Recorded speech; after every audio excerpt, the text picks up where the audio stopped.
Hare Nama, Hare Nama Eva Kevalam, Kalo Nasteva, Nasteva, Nasteva Gatiranyata.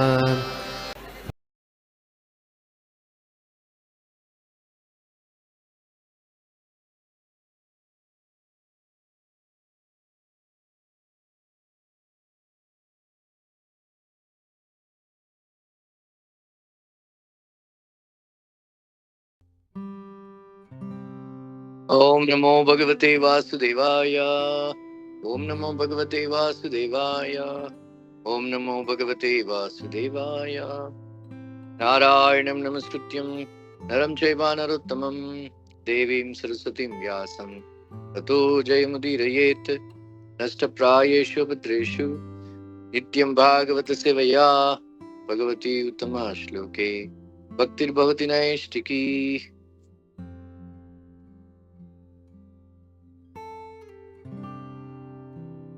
So, श्लोक पढ़ना पड़ेगा. आप लोग पढ़ लिया? नहीं पढ़ा प्रभु जी अभी तक.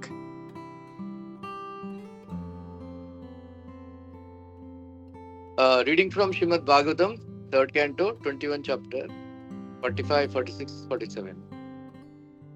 Pravishyata tirtavaram adiraja sahatmajaha dadarshya munim asinam tasmin huta hutashanam vidyotamanam vapusa tapasi ugrayujachiram nati kshamam bhagavataha snigdapa agavalokanat tad vyahrita mritakala piyusha shravanena cha ramshum padma pala saksham jatilam chiral vasanam upasamshritya malinam yatarhanam asamskrutam. Translation and purport by His Divine Grace A.C. Bhaktivedanta Swami Srila Prabhupada. Entering the most sacred spot with his daughter and going near the sage, the first monarch, Swayambhu Manu, saw the sage sitting in his hermitage, having just propitiated the sacred fire by pouring oblations into it. His body shone most brilliantly, though he had engaged in austere penance for a long time. He was not emaciated. But the Lord had cast his affectionate sidelong glance upon him, and he had also heard the nectar flowing from the moon-like words of the Lord. The sage was tall, his eyes were large, like the petals of a lotus, and he had matted locks on his head. He was clad in rags. Swayambhu Manu approached and saw him to be somewhat soiled, like an unpolished gem. Purport. Here are some descriptions of a brahmachari yogi. In the morning, the first duty of a brahmachari seeking spiritual elevation is Huta Hutasana, to offer sacrificial oblations to the Supreme Lord. Those engaged in brahmacharya cannot sleep until 7 or 9 o'clock in the morning. They must rise early in the morning, at least 1.5 hours before the sun rises, and offer oblations, or in this age, they must chant the holy name of the Lord, Hare Krishna. As referred to by Lord Chaitanya, Kalo nasteva gataranyatha. There is no other alternative, no other alternative in this age to chanting the holy name of the Lord. The brahmachari must rise early in the morning, and after placing himself should chant the holy name of the Lord. From the very features of the sage, it appeared that he had undergone great austerities. That is a sign of one observing brahmacharya. The O of celibacy. If one lives otherwise, it will be manifest in the lust visible in his face and body. The word Vidyottamam indicates that the brahmachari feature showed in his body. That is the certificate that one has undergone great austerity in yoga. A drunkard or a smoker or sex monger can never be eligible to practice yoga. Generally, yogis look very skinny because of their not being comfortably situated. But Kardamuni was not emaciated, for he had seen the Supreme Personality of Godhead face to face.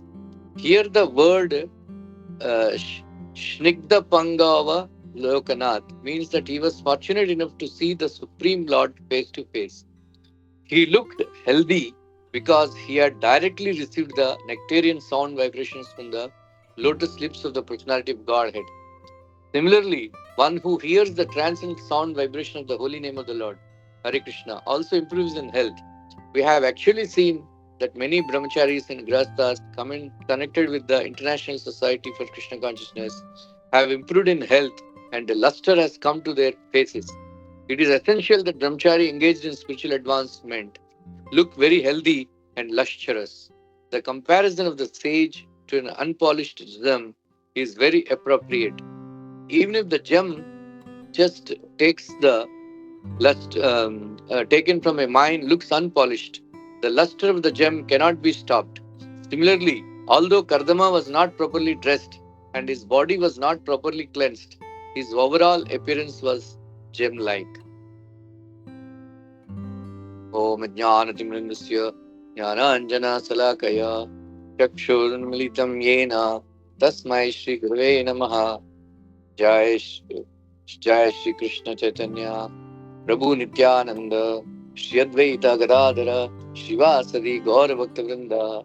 Hare Krishna Krishna Krishna Hare Hare Hare Ram Ram Ram Hare Hare. Hare Krishna. Hindi or English?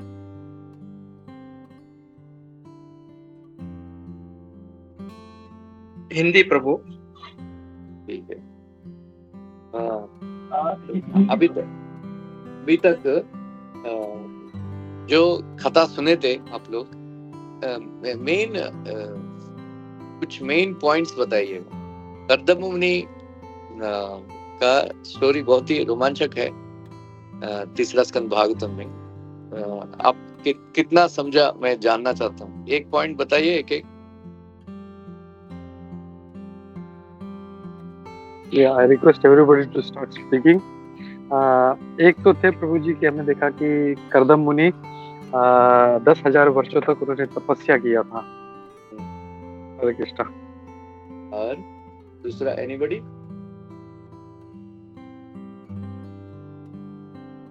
और कोई?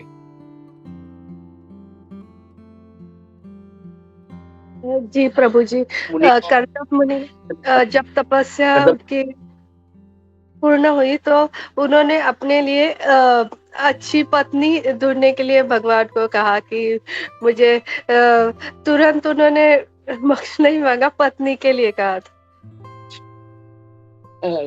Just imagine, just कितना तकलीफ है अच्छी पत्नी मिलना। भगवान को पूछना पड़ा, भगवान से पूछना पड़ा कर्दम मुनि। हाँ,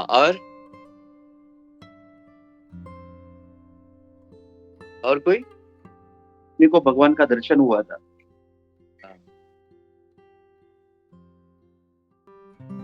और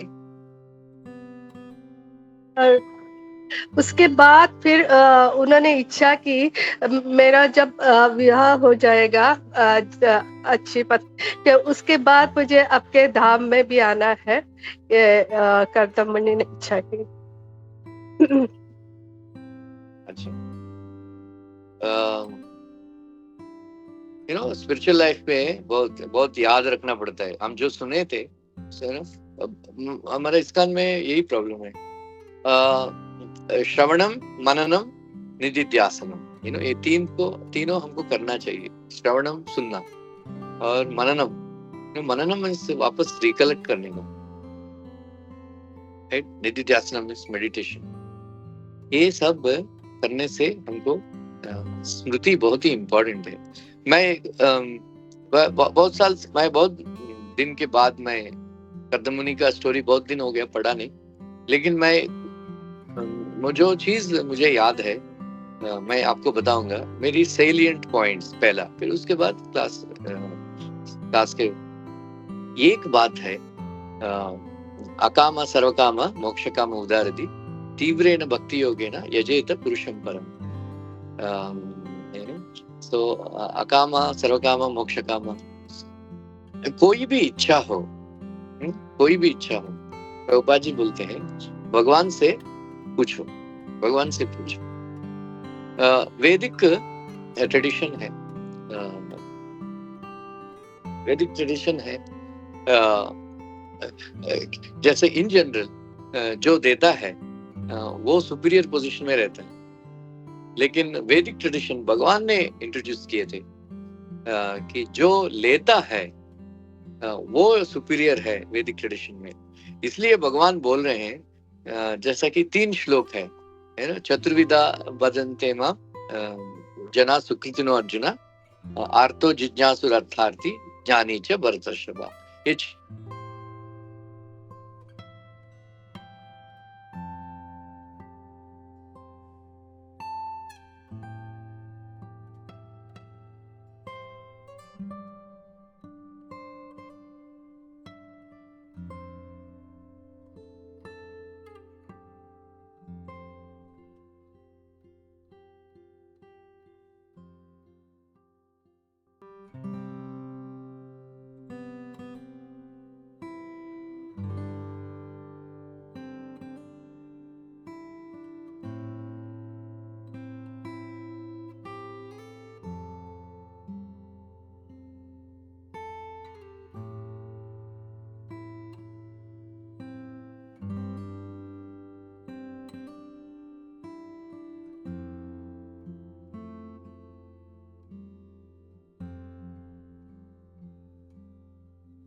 Hare Krishna.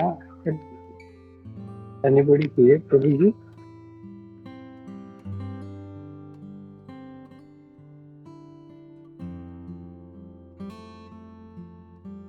नहीं, मेरा भी स्टॉप हो गया, मुझे लगा okay okay okay. I think वहाँ पे थोड़ा सा नेटवर्क इशू है, I think Prabhu will log in again, wait for him.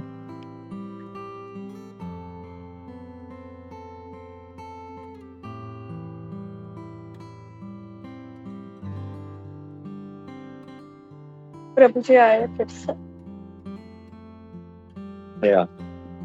वो नेटवर्क प्रॉब्लम है इधर, उधर का प्रॉब्लम है, मेरा प्रॉब्लम है। नहीं प्रभु जी, आपके वहाँ पे है। ये 4 लोग हैं, फिर भगवान बोल रहे हैं उसमें से ज्ञानी जो है बहुत प्रिय है, लेकिन तीसरा श्लोक में भगवान बोल रहे हैं कि उदारा सर्वये थे। उदारा, ये चारों जो मेरे पास आके मुझे पूछते हैं वो उदार है, वो महान है, राइट, महान है वो। इसलिए भगवान से पूछने से कोई संकोच नहीं करना चाहिए कि कोई बेटा को मोटर बाइक चाहिए, किसको पूछेगा? माँ बाप से पूछेगा ना, वो थोड़ी गुस्सा करेंगे। वैसा ही हमको कोई भी कुछ भी चीज चाहिए भगवान से मांग नहीं जैसे कि जो ज्ञानी होता है वो कोई नहीं मांगता है, कुछ नहीं मांगता है। भगवान बस वो मंदिर आता है, भगवान पूछते हैं क्यों आए हो? नहीं, आपको देखने का कुछ चाहिए? नहीं, ऐसा ज्ञानी है।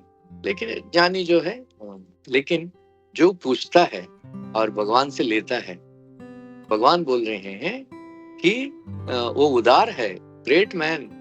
क्योंकि दुष्कृतना मूढ़ा, जो दुष्कृति जो पाप करते हैं वो भगवान के पास नहीं आते हैं, और जो कष्ट आता है उस समय भगवान को गालियां देते हैं, भगवान को कोसते हैं। भगवान ऐसा, इसलिए कर्दम मुनि actually lowest level of pure devotee Bhaktinath Thakur बोलते हैं। फिर उसके बाद ध्रुव महाराज और प्रहलाद महाराज, अम्बरीश महाराज, ऐसा एक और Pandavas, द्वारकावासीस, Pandavas, gopis, like that, hierarchy is there. But Kardam मुनि बहुत ही महान है। अच्छा, वो 10,000 साल तपस्या किए थे। आप प्रेयर्स कर्दम मुनि का प्रेयर्स है, एक बार पढ़ लीजिए। बहुत ही सुंदर बात बताते हैं कि हे भगवान, जो लोग आपके पास आके, जो पशु बुद्धि है, जो पशु के समान है, वो लोग ही आपसे आपको भौतिक इच्छाएं पूरी करने के लिए आपसे मांगते हैं, भौतिक इच्छा कामना रखते हैं। जो एनिमल्स है, जैसे एनिमल जैसे है, जानवर जैसे है। फिर अगला ही श्लोक में कर्दम मुनि मांगते हैं कि भगवान, हमको एक सुटेबल पत्नी चाहिए, ताकि हम पॉपुलेशन को बढ़ाएं, संतान को पैदा करें, अच्छे संतान को पैदा करें। फिर प्रभुपाद जी वो परपोर्ट में लिखते हैं कि देखो, पहला श्लोक में कर्दम मुनि डांट रहे थे, कंडेम किए थे कि हे भगवान, आपके पास जो आके जो पूछते हैं वो नर पशु के समान है। फिर अगला ही श्लोक में वो पूछ रहे मुझे ये चाहिए। फिर प्रभुपाद जी लिखते हैं कि इससे हमको समझ में आता है कि everybody is not eligible for liberation immediately. तुरंत हर एक व्यक्ति तुरंत मुक्ति पाने के लिए अधिकार नहीं रखता है।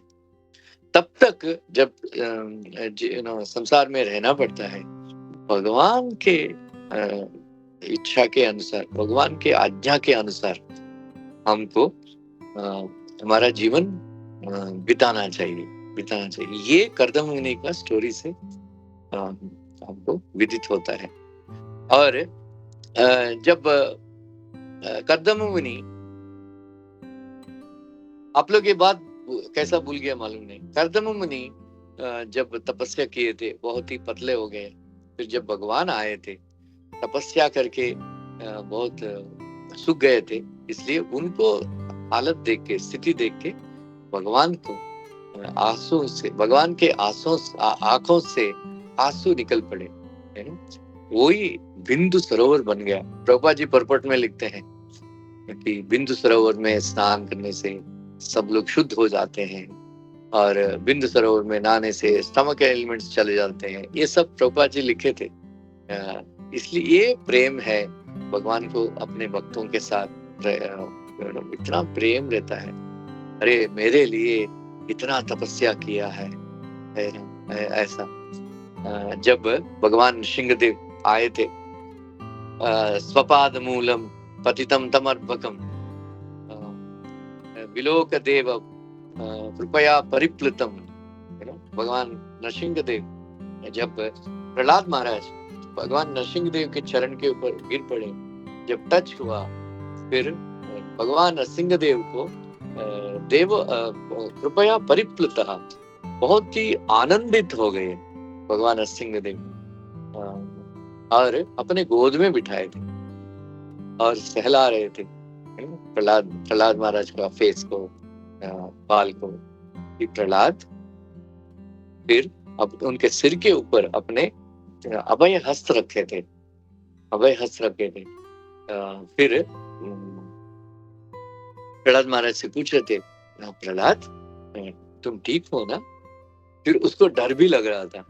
प्रहलाद महाराज का इतना कोमल शरीर, इतना छोटा बालक 5 साल के, फिर उनके नाखून बहुत ही तीव्र है, बहुत ही शार्प है, तो उनको लगता है अरे उसको खरोच नहीं लग जाए, इसलिए बहुत ही आसान सावधानी से सहला रहे थे, बहुत ही प्यार कर रहे थे।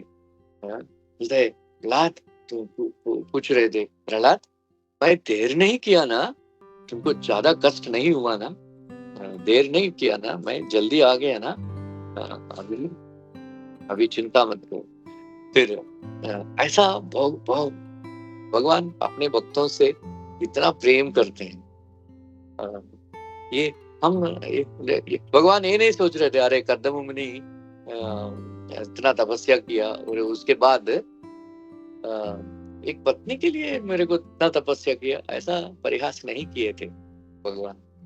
क्योंकि प्रभुपाद जी लिखते हैं कि एक आदमी को जब तक बहुत ही करोड़ों जैसे कि लेवल का पुण्य नहीं रहता है, उसको अच्छी पत्नी नहीं मिलेगी, अच्छी पत्नी नहीं मिलेगी। बहुत तपस्या करने के बाद ही एक गुणवती, एक आज्ञाकारी,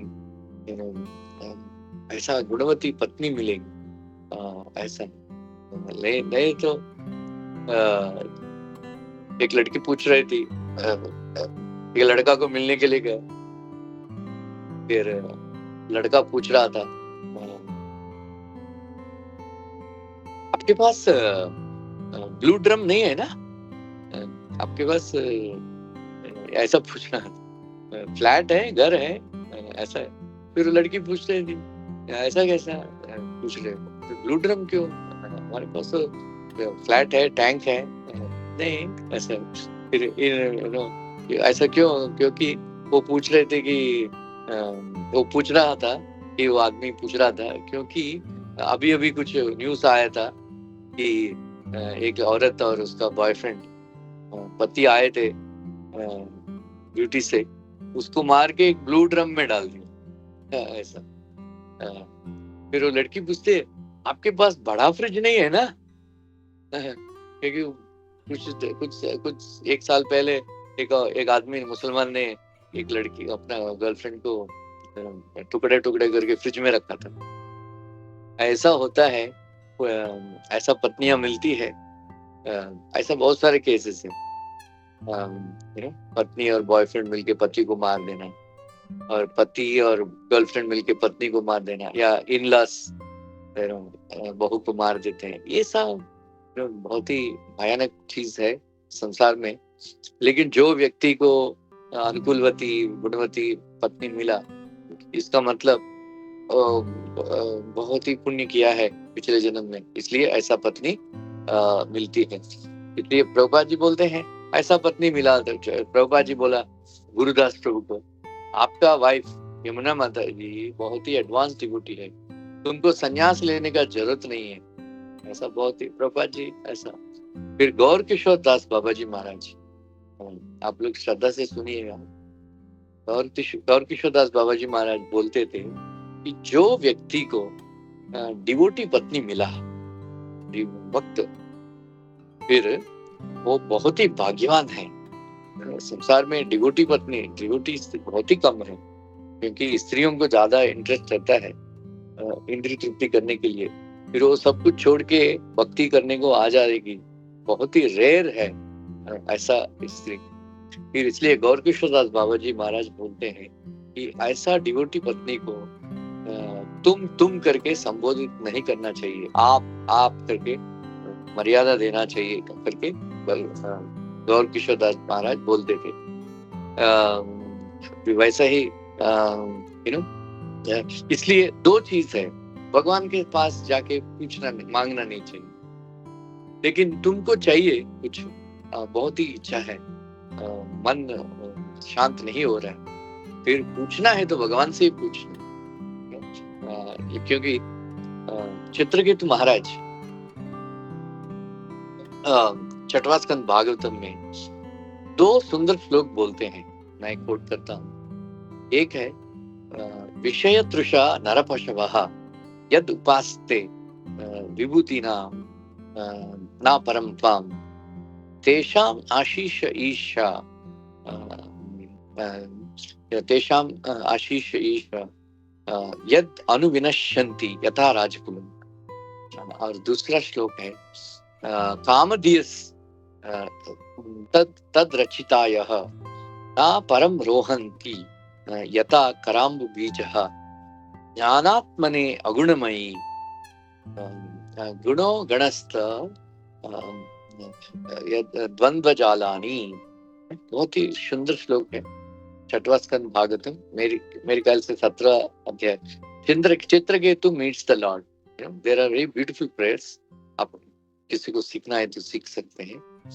फिर ये श्लोक में बोलते हैं विषय तृषा नरपशवः, जो लोग अपने इंद्रियों का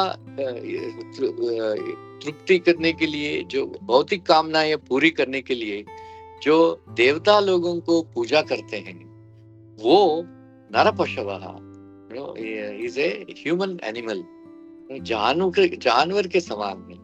प्रभुपाद जी लिखते हैं, और एक जैसा कि एक कुत्ता को पूंछ पकड़, कोई समुद्र पार करना है, कुत्ता को पूंछ पकड़ के समुद्र पार करना बहुत ही बेकार चीज है, वैसा ही कोई भी चीज के लिए डेमीगॉड्स को प्रेयर करना, डेमीगॉड्स से वर्शिप करना बहुत ही खराब चीज माना गया है गौड़ी वैष्णव सिद्धांत के अनुसार। इसलिए फिर उनका जो भी वो प्राप्त करते हैं, तेषाम आशीष डेमीगॉड्स फुलफिल करते हैं,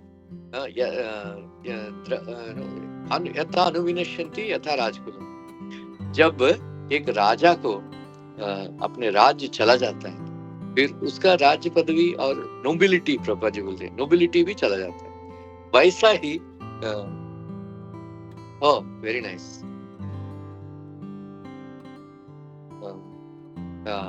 फिर अगला श्लोक में चित्रकेतु महाराज बोलते हैं कि हे भगवान, जो लोग अपना इंद्रिय भौतिक इच्छाएं, कामनाएं पूरी करने के लिए आपको वर्शिप करते हैं, वो लोग बहुत भाग्यशाली है, क्योंकि कराम्बु बीजा का मतलब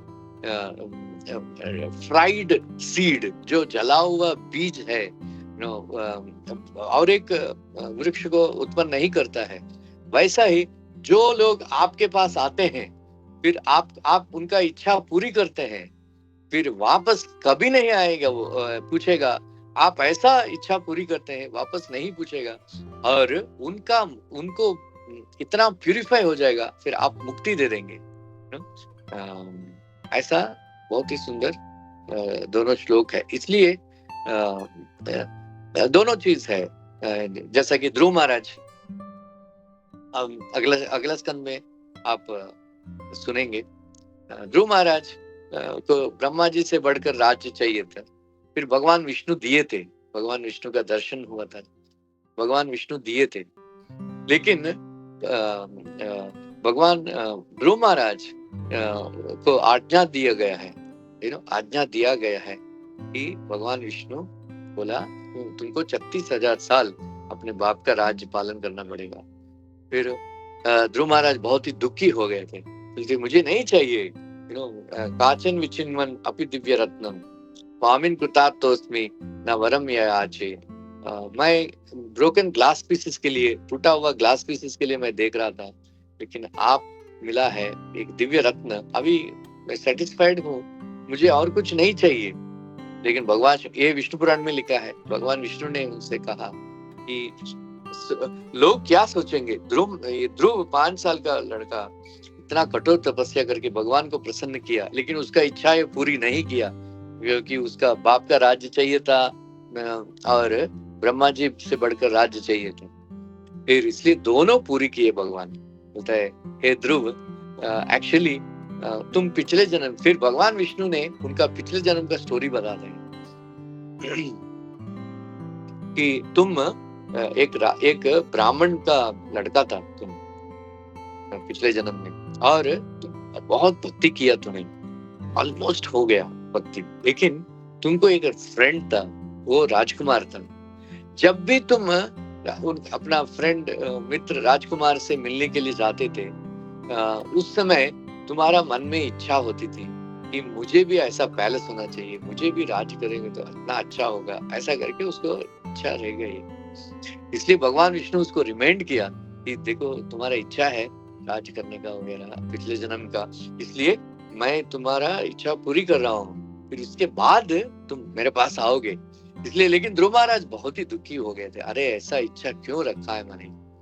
फिर दोनों चीज है, जिसको हो सकता है भौतिक इच्छाएं, कामनाएं छोड़ देना चाहिए, जिसको नहीं गिव अप नहीं कर, त्याग पा रहे, इसलिए वो फिर तुमको चाहिए तो भगवान के पास ही जाना, डेमीगॉड्स के पास नहीं जाना, ये स्टोरी। और भगवान ने कर्दम मुनि, जैसा कि मैंने ये श्लोक कोट किया था, कर्दम मुनि को कोई नुकसान नहीं हुआ था, राइट, क्योंकि भगवान को मिला,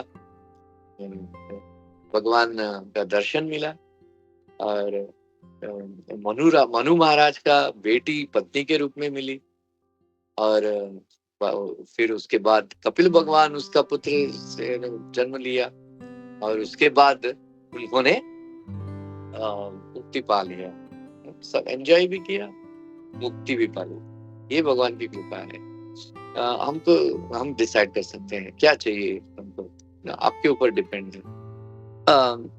लेकिन हमारा हर एक डिवोटी यही सिद्धांत, हाईएस्ट सिद्धांत यही है, न धनम न जन्म न सुंदरी। That is perfect, that is perfect. But if you are not perfect on that stage, then जो भी पूछना है भगवान से पूछना। ये कर्दममुनि से स्टोरी से हमको विदित होता है। और भगवान नारायण ने उसको बहुत प्रसन्न हुए थे। हे मुनि श्रेष्ठ, मैं जानता हूँ आपका मन का इच्छा। मैं 3 दिन के बाद महाराज स्वयंभू मनु अपने पुत्री देवहूति के साथ आएंगे, तुम्हारे लिए वो लायक पत्नी है। फिर मैं तुम्हारा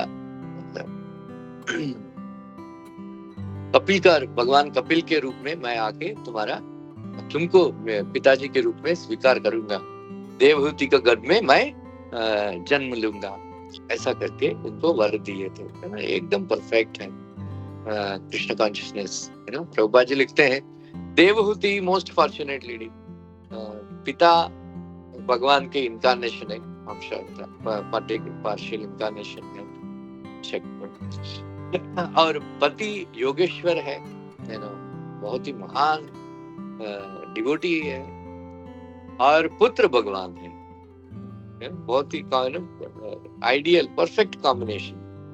पिता इनकारनेशन, बेटा इनकारनेशन, पति प्योर डिवोटी। क्या लाइफ है, बहुत ही सुंदर। इसलिए हमको ये बात याद रखना चाहिए, परफेक्ट थिंग इज नहीं, कोई मांगने का नहीं, और आप अपना मन को कंट्रोल नहीं कर पा रहे फिर भगवान से ही पूछना, कोई भगवान माइंड नहीं करेंगे। मैं एक इंटरेस्टिंग स्टोरी बताऊंगा। एक बार एक बहुत धनी व्यक्ति थे, वो हमेशा राधा रास बिहारी का पूजा करते थे, सब कुछ उनको भगवान को अर्पण करके खाते थे, सब कुछ लेते थे ऐसा। फिर एक बार फिर उनका घर में भगवान श्री राधा रास बिहारी का पूजा करते थे। एक दिन वो मार्केट गया था, फिर वापस आया तो उसको भगवान का दर्शन नहीं मिल रहा था, भगवान गायब हो गए। क्या पूछा, क्या हो गया, भगवान किधर है, डीटीस को क्या हो गया। तो पत्नी को बुला के पूछा, पत्नी किधर है, भगवान किधर है, मेरे को दिखाई नहीं। अरे पागल हो गया क्या, अंधा हो गया, उधर ही है भगवान किधर जाएंगे। फिर बेटी से पूछा, क्या हो गया, किधर है भगवान। अरे पापा क्या हो गया आपको, भगवान उधर ही है, अल्टर में है। ऐसा आश्चर्य हो गया। फिर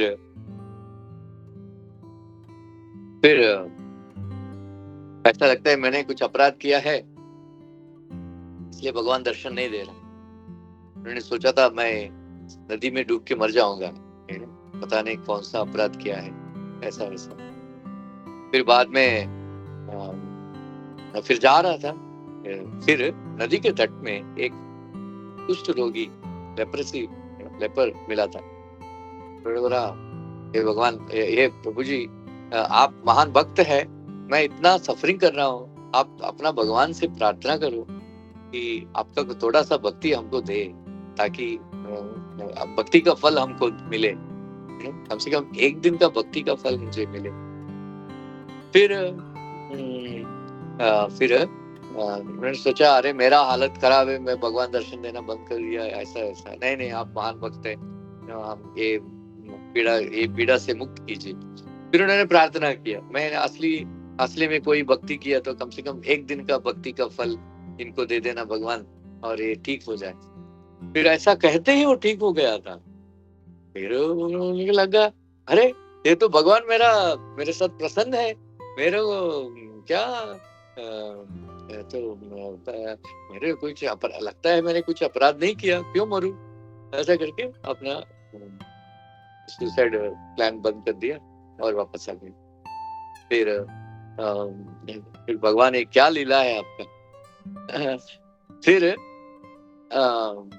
भगवान ने उत्तर दिया, हे भक्त, तुम है ना इतना सेवा करते हो, इतना सेवा करते हो कि मैं शर्मिंदा हो गया। मेरे से कुछ नहीं लेते हो तुम, मेरे से कुछ नहीं लेते हो, इसलिए मैं शर्मिंदा हो गया हूँ। जैसा कि जो लोग उधार लेते हैं, फिर बार बार वो पूछता है आदमी, फिर उसको सामने आने का शर्म करते हैं, शर्मिंदा होते हैं। वैसा ही मुझे भी शर्म लग गया इसलिए, क्योंकि इतना, लेकिन मैं आपको दर्शन दे दिया वापस, क्योंकि मेरे से कुछ मांगा तूने, इसलिए मैंने दिया। अभी थोड़ा आराम है।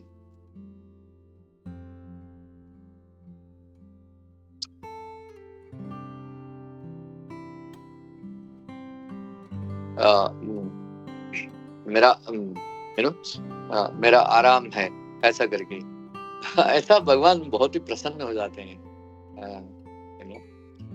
जो लोग नहीं मांगते हैं भगवान से, लेकिन जो मांगते हैं उनसे भी भगवान प्रसन्न है, कोई प्रॉब्लम नहीं। इसलिए कर्दम मुनि का स्टोरी से ये बहुत, फिर जैसा भगवान ने आज्ञा दिए थे, सूचना दिए थे, फिर कर्दम मुनि को पास और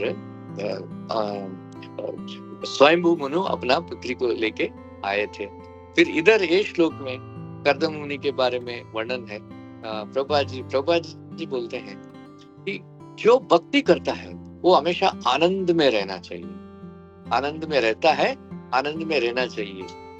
जो मोरोस है, जो शोक करता रहता है, प्रभुपाद जी ने बोला, जो भक्ति का वेश है, भक्त का वेश धारण करके हमेशा शोक करता रहता है, प्रभुपाद जी ने बोला वो रास्केल है, he is a rascal, a devotee।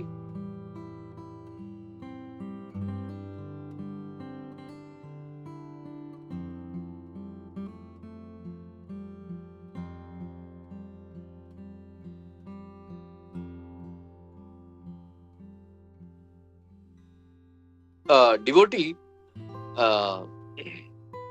हमेशा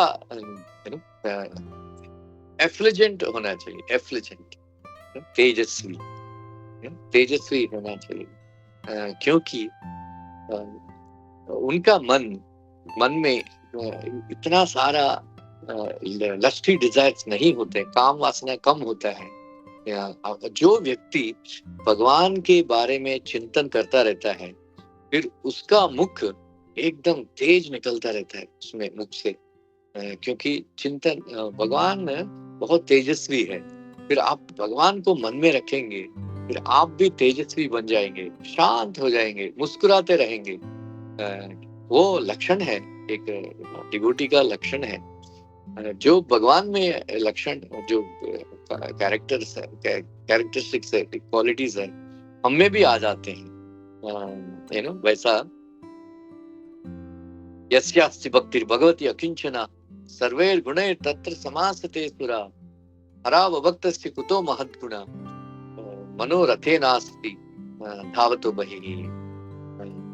सो जो व्यक्ति कृष्ण के भक्त है, जो कृष्ण देवों में, कृष्ण में जो क्वालिटीज है वो सब भगवान भक्त में आ जाए। इसलिए जब फिर प्रभुपाद जी बोलते हैं, क्योंकि उन्होंने दो चीज है भगवान से। अच्छा, मैं एक प्रश्न पूछता हूँ, what is yoga, what is the definition of yoga?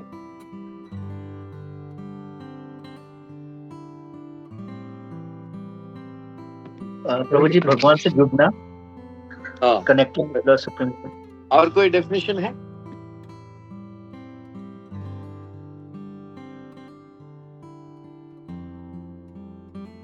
हरे कृष्णा प्रभु जी, दंडवत प्रणाम। योग का और दूसरा तो ये है कि ध्यान में, भगवान के ध्यान में ध्यान लगाना, ये मुझे लगता है ये भी एक योग में हम ध्यान लगाते हैं। वो वही पहला है ना। और कोई? इसलिए भगवत गीता बहुत ही श्रद्धा से पढ़ना चाहिए। योगस्थः कुरुकर्माणि संगं त्यक्त्वा धनंजय सिद्धि असिद्धि समो भूत्वा समत्वं योगमुच्यते। योगा का मतलब योगस्थ कुरुकर्माणि संगं त्यक्त्वा धनंजय, संग त्याग करके योग में स्थिर होके अपना कर्म करते हैं। कुरुकर्माणि संग सिद्धि असिद्धि समो भूत्वा, विक्ट्री और डिफीट में, जय अपाजय में एक समस्थिति रखता है, सम मन स्थिति रखता है, उसको बोलते हैं योगा, राइट। समत्वम योगमुच्यते भगवान ने डेफिनेशन दी। और दूसरा डेफिनेशन है यम लब्ध्वा चापरम लाभम मन्यते न अधिकम ततः यस्मिन् स्थितो न दुःखेन गुरुणापि न विचाल्यते तम विद्या दुःख संयोगात् वियोगात् योग संवितः। मुझे प्राप्त करने के बाद वो मेरा योगी सोचता है इससे प्राप्त करने, इससे अलावा और कोई बेहतर चीज नहीं है प्राप्त करना। यम लब्ध्वा चापरम मन्यते न अधिकम यस्मिन् स्थितो न दुःखेन गुरुणापि न विचाल्यते। जितना भी गुरुणापि मीन्स ट्रेमेंडस, बहुत ही बड़ा भयंकर योगा दुख है गुरुणापि न विचाल्यते, लेकिन भयंकर बहुत ही तीव्र दुख मिलने के बाद भी वो विचलित नहीं होता है। फिर दुख से मुक्त होना भगवान बोलते हैं तम विद्या दुख संयोगा वियोगात् योग संवित। दुख से पूरा फ्री हो जाना उसको बोलते हैं योगा। और एक डेफिनेशन फिर मैं हाईएस्ट डेफिनेशन मैं देता हूँ। प्रभुपाद जी ने बोला चैतन्य चेतामृत में, योगा का मतलब seeing face to face Krishna, that is called yoga, that is the. So ये सब करेक्ट है, लेकिन हाईएस्ट डेफिनेशन इज कृष्ण भगवान से स्वयं मुलाकात करना। आप दूसरे स्कंद भागवतम में पढ़े होंगे कि जैसा कि ब्रह्मा जी ने तपस्या की और उसके बाद भगवान की दर्शन मिला, फिर भगवान ने ब्रह्मा जी को शेक हैंड देते हैं, हैंड शेक कर देते हैं। प्रभुपाद जी बोलते हैं आपको भी हैंडशेक मिलेगा, अब चाहिए अब लोग।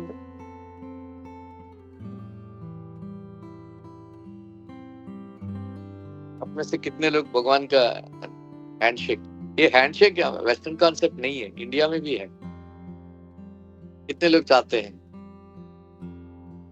Very good. बाकी लोग नहीं चाहते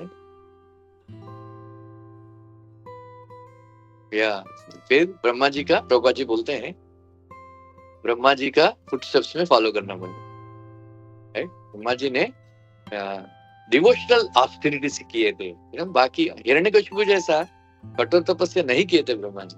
तो प्रभुपाद जी लिखते हैं डिवोशनल ऑस्टेरिटी, क्योंकि तपस्या करने से भगवान नहीं मिलते हैं, भक्ति करने से भगवान मिलते हैं। ब्रह्मा जी को भगवान मिले हैं योगाभ्यास के द्वारा नहीं, भक्ति अभ्यास, भक्ति साधन, भक्ति करने से ब्रह्मा जी को भगवान मिले हैं, वो प्रभुपाद जी लिखते हैं, राइट। फिर हमको कितने बजे हो गया टाइम?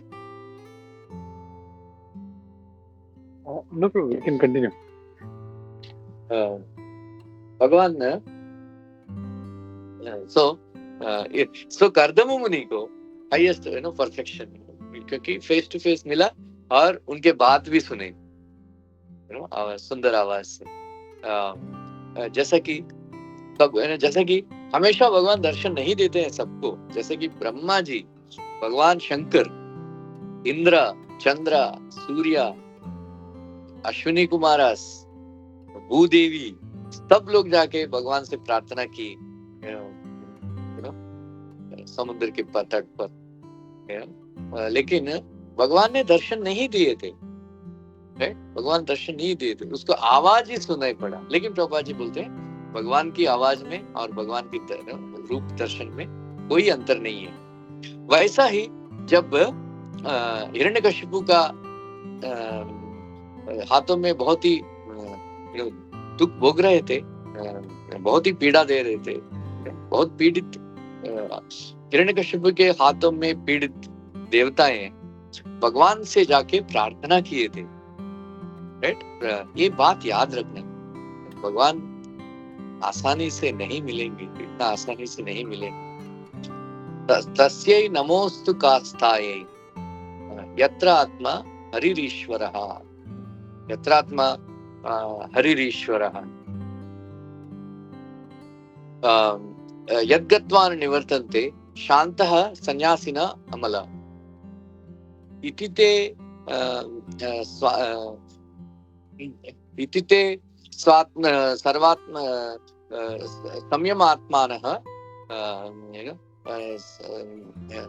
संयमात्मानः सतां समाधाय अमलै उपतस्थुर ऋषिकेशम विनिद्रा वायुभक्षणः। ये बहुत ही सुंदर श्लोक है। डेमिगॉड्स भगवान को प्रार्थना करते हैं, तस्यै नमोस्तु कास्तायै यत्र आत्मा हरिरीश्वरः।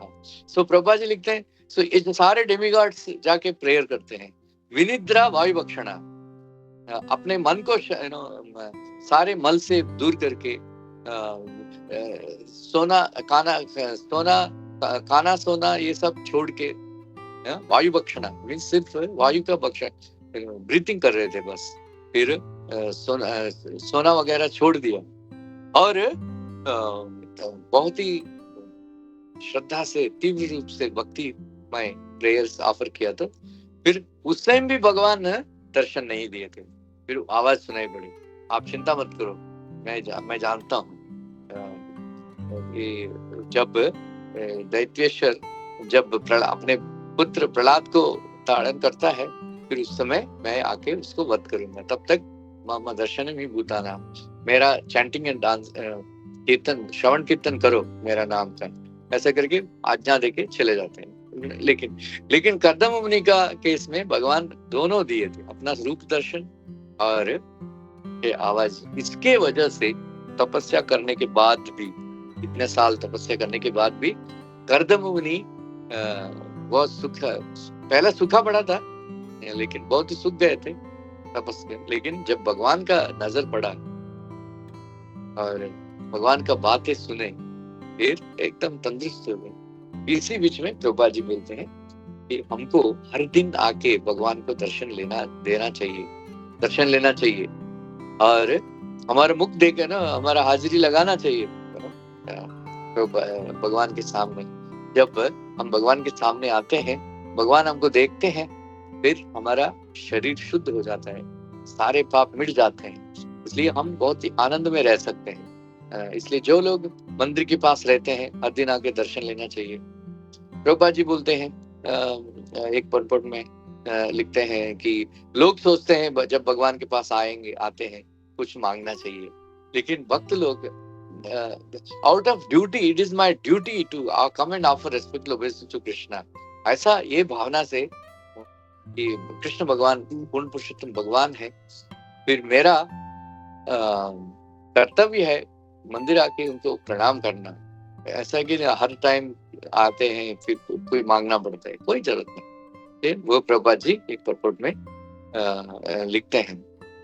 फिर जो डीटी का और भगवान स्वयं, इसलिए प्रभुपाद जी लिखते हैं, देखो जैसा कि बहुत बड़े डेमीगॉड्स को दर्शन नहीं दिए, लेकिन ऐसा भगवान आके वालों के साथ खेल रहे थे, सबको दर्शन दे रहे थे। कृष्ण भगवान का स्पेशलिटी यही है।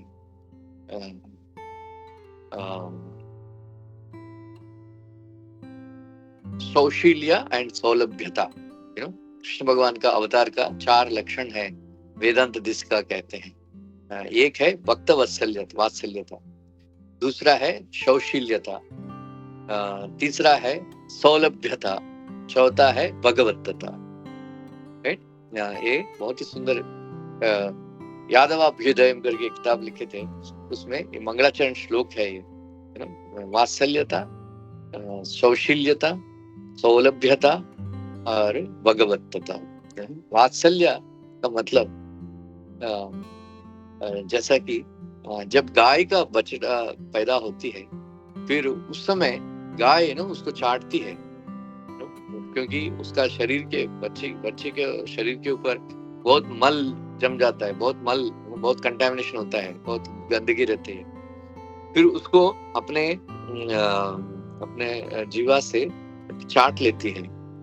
कभी कभी ऐसा चाटने से गाय मर जाती है, लेकिन वात्सल्य वत्स के प्रति प्रेम है जो गाय का जितना है, वैसा ही भगवान को अपने भक्तों से प्रेम है। इसलिए हम जब हरि कीर्तन करते हैं, भगवान का दर्शन लेते हैं, फिर भगवान हमारे पापों को भी, हमारा मल को भी धो डालते हैं स्वयं अपने हाथों से। इसलिए भगवान को कहा गया है भक्त वत्सल। ये वो एक लक्षण। और सौशील्यता का मतलब भगवान उत्तम कुल में जन्म लेने के बाद भी अपने नीच कुल लोगों के साथ मित्रता रखते हैं। जैसा कि भगवान रामचंद्र गुह के साथ बहुत ही प्रेम व्यवहार रखते थे। अभी बोलते थे हम 5 भाई हैं, आप भी मेरा भाई समान है, आत्मा समान है। भगवान रामचंद्र किधर सूर्य वंश में जन्म लिए, वो गुह कौन है, आदिवासी है। वैसे ही भगवान कृष्ण भगवान वो भी चंद्र वंश में जन्म लिए। एक वाल का कौन है, वैश्य है, उनके साथ खेल रहे थे, उनका नखरे उठाते थे, उनका बहुत ही ऐसे। ये सौलभ्यता का मतलब ये नहीं सोचना है भगवान इतना बड़े हैं, इतने उनका प्राप्त करना दुर्लभ है, ऐसा नहीं सोचना चाहिए। सौलभ्यता हमारे लिए जैसा कि और नम्माड़वार करके एक महान श्री वैष्णवाचार्य है, अल्वार है, उन्होंने हे भगवान, जब कृष्ण भगवान का जन्म का लीला सुने थे, वो 6 महीने तक एक्सटेसी में रह गया और बेहोश हो गए थे, अनकॉन्शियस स्टेट में, समाधि में चले गए। ये सोच के कि हे भगवान, ऑर्डिनरी पीपल लोग जब उनका बच्चा पैदा होता है, वो लोग बड़ा पार्टी देते हैं, वो सबको फीस्ट खिलाते हैं, लेकिन आप हमारे लिए आधी रात को कंस के कारागृह में आप अवतरित हुए हैं हमको उद्धार करने के लिए, लेकिन आपका बर्थडे सेलिब्रेट करने के लिए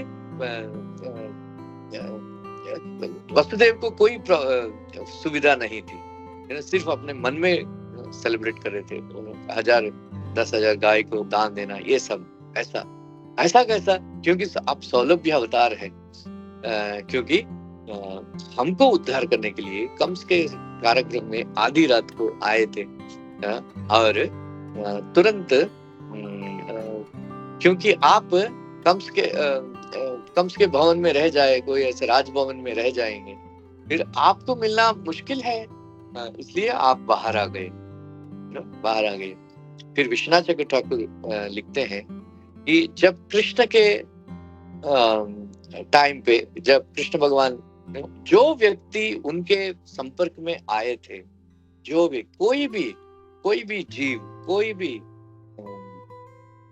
वो उनको मुक्ति प्राप्त हो गया है ना। भगवान का बहुत ही सुंदर लिखते हैं 10वें स्कंद भागवतम में 13वां अध्याय में कि भगवान की कृपा का समुंदर बह रहा था उस समय। फिर कोई भी वो कृपा जल के संपर्क में आया, उसको मुक्ति मिल चुका है।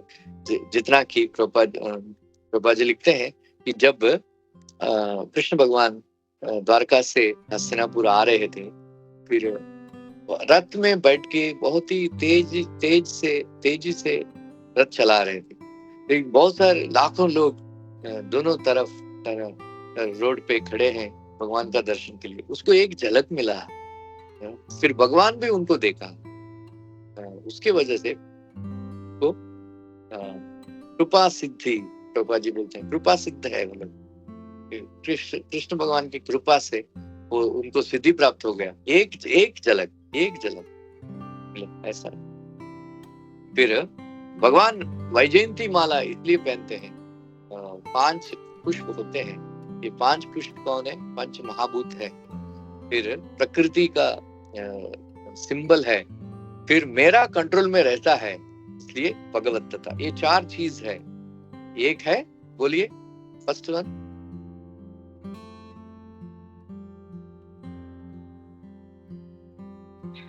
सौलभ्यता। फर्स्ट वन कौन सा है?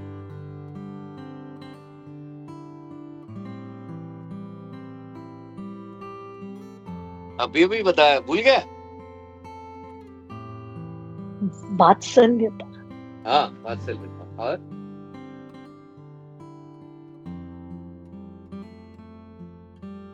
सौशल्यता, भगवत कौशल्यता। भक्त वत्सल, भक्त तत्व एंड सौभ्य थोड़ा प्रोनाउंस। कौशल्यता, सौलभ्यता एंड भगवत्तता। सौलभ्यता, भगवत इजीली अवेलेबल। वही बात प्रभुपाद जी परपोर्ट में लिखते हैं कि पहले जमाने में हवन गिवन हुआ क्या करते थे, उसका कोई जरूरत नहीं है। चैंटिंग करो, सुबह दर्शन, मंगलारती में दर्शन करो। मैं एक बात बोल के समाप्त करूंगा कि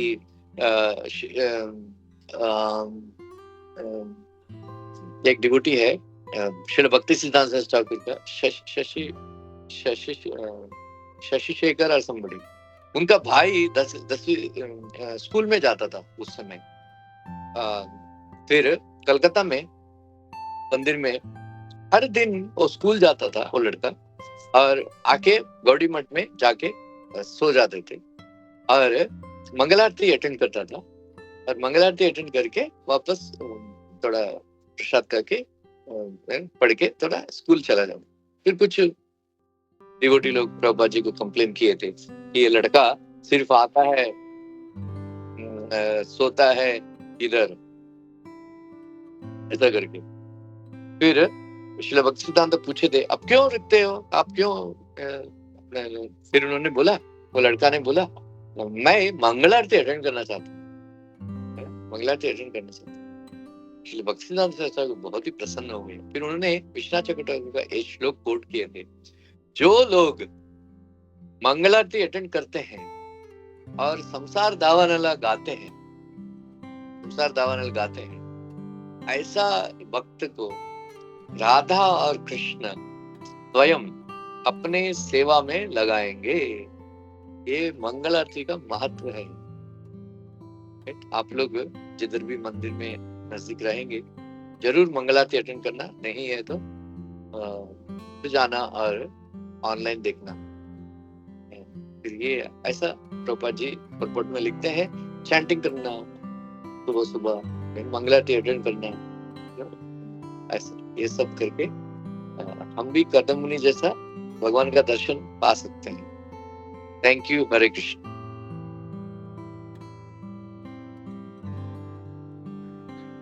thank you very much Prabhu ji, नमः प्रणाम। बहुत अच्छा आपने आज का जो श्लोक का विश्लेषण किया प्रभु। तो मैं क्विकली भक्तों से रिक्वेस्ट करता हूँ, किसी का कोई प्रश्न है, कोई डाउट्स है तो हम लोग लेते हैं। Hare Krishna, start raising your hands, start speaking.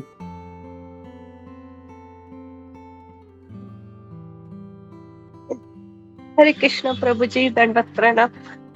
प्रभु जी, आपने जब प्रश्न पूछा कि कोई भगवान से हाथ मिलाना चाहता है, तो मुझे खुद को प्रश्न पड़ गया। मैंने कभी अपने जीवन में सोचा ही नहीं था कि भगवान से हाथ भी मिलाना। मैं हमेशा भगवान के चरणों का ध्यान करती हूँ और उसमें कहीं जगह मिल जाए।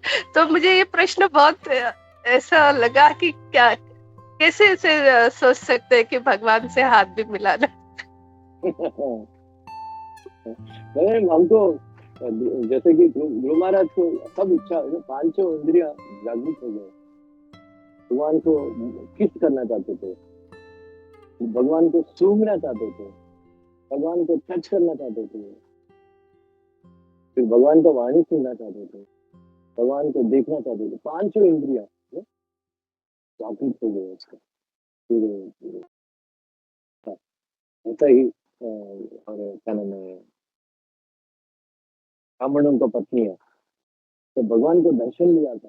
वो लोग भगवान को अपने आंखों से किया और अपने हृदय में पहुंचा है। और भगवान को जोर से आलिंगन किए थे और आंखें बंद कर दिए क्योंकि वो नहीं चाहते थे भगवान वापस। भक्तों का मूड होता है।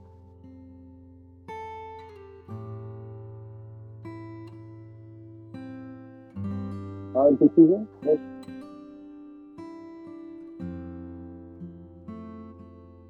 या और किसी भक्त का कोई प्रश्न नहीं है तो थैंक यू वेरी मच प्रभु, आपने बहुत अच्छे से उनको समझाया और ये जो 4 चीजें बताई और मतलब पूरा क्लास ही इतना अच्छा था।